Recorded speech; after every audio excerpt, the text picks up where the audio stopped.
Donnie and Dolly. The team is supported by ableauctions.ca. Closing your business? We can help.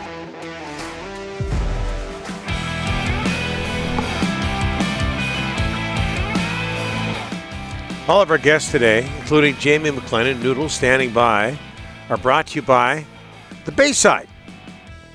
Book your stay at the Bayside and enjoy the many amenities the hotel has to offer, such as oceanfront rooms near the salmon, free parking, oceanfront restaurant, cafe, indoor and outdoor swimming pools, gym, and more. Call 250-248-8333 or go to their website, BaysideResortParksville.com. As we bring in Jamie McLennan from TSN. Panthers over the Oilers by a score of 4-1 last night. Florida up 2-0 in the Stanley Cup final.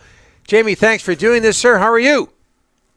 Not too bad. How are you guys doing today? Very, very well. Good. Very, very well. Any doubt the Panthers are the better team in this series, Jamie? I mean, they showed it last night. I thought they got going in game one, but I thought Edmonton pressed them. Obviously, with a stolen game by Bobrovsky. I just didn't think Edmonton played very well last night, and I thought Florida played basically up to their capabilities. Bobrovsky didn't have to steal that game. Edmonton's power play got nothing going on.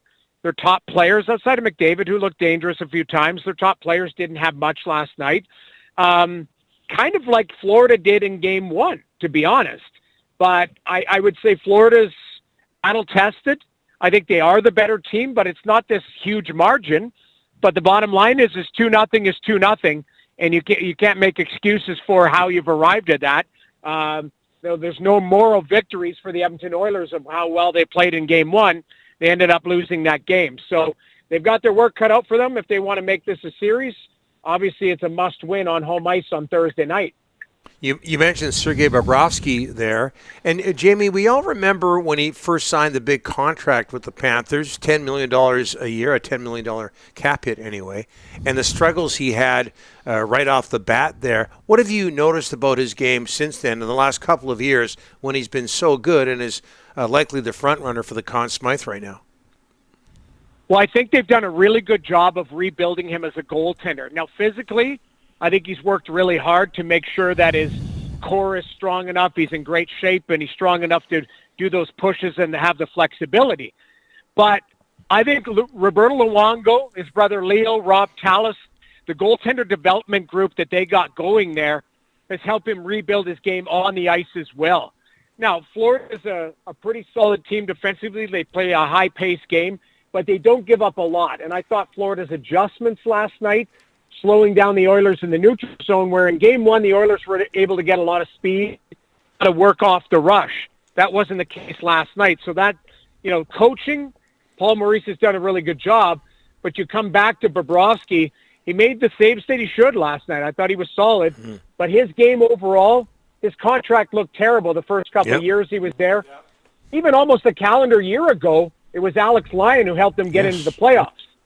But that being said, you know what? He's in the last calendar year after he took over, he led them to the finals in 2 years in a row, and he's been fantastic. The stolen game in game one, last night he was solid, made a couple good saves. I didn't think Edmonton pressed him that much, but if you look at it, this Florida team, their big boys came to play last night. I thought Aaron Ekblad had a fantastic game. I didn't like his game one, but his game two was outstanding. So I still think the scary part is Florida's big boys still have a little bit more because we haven't seen Tkachuk score. We haven't seen Reinhart score. Guys like that find the back of the net. But that being said, Edmonton's big boys got to get going too. So we'll see what the response looks like on Thursday night. Jamie, what did you think of the Draisaitl hit on Barkov? Word this morning that Barkov is feeling a little bit better. Also word there's not going to be a suspension. But what did you think of it? Well, I didn't like it. I try and remove myself from emotion, whether that's Draisaitl on Barkov. What if that was Barkov on McDavid? Or what if that was, somebody farther down in the lineup on Draisaitl and McDavid? Fan bases would be pissed off. If you look at I don't think there was an intent to elbow in the face, but there certainly was a forearm shiver there, which had the elbow attached to it, and he launched himself.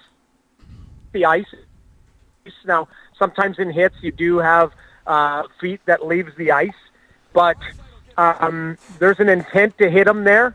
The head is the principal point of contact. Now, I know sometimes you are allowed that if the head changes its trajectory, but, Barkov, I was concerned that he had a broken jaw, to be honest. And if that was the case, then, Florida would have been probably smart to come out and say he's got a broken jaw, and then you start looking at injuries off of plays. But, in the Stanley, I thought there was a few. I don't know how you guys feel, but I think you look at the Fogle major. Yep. I didn't think that was a major. I thought that was a guy who tried to avoid a hit, and it was more of a Charlie horse, so I would have been fine with a 2-minute penalty on that.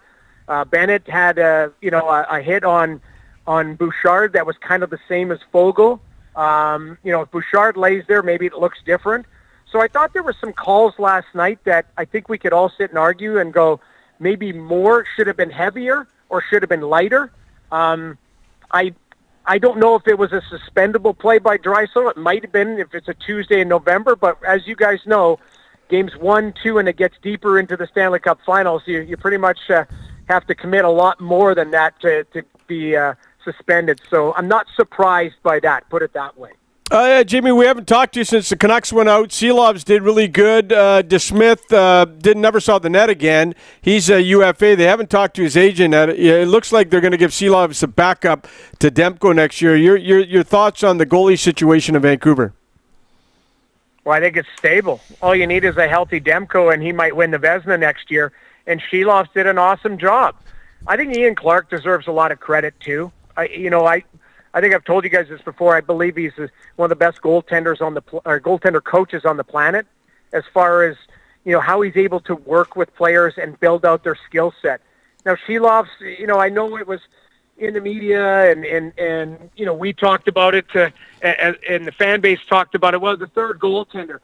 Silovs is a good young goaltender. He's going to be a number 2 next year, and he might be a number 1 at some point in the league. So that being said, I thought he was fantastic. I really think he's got a great skill set. I think he's got a good mindset. He works hard in the net.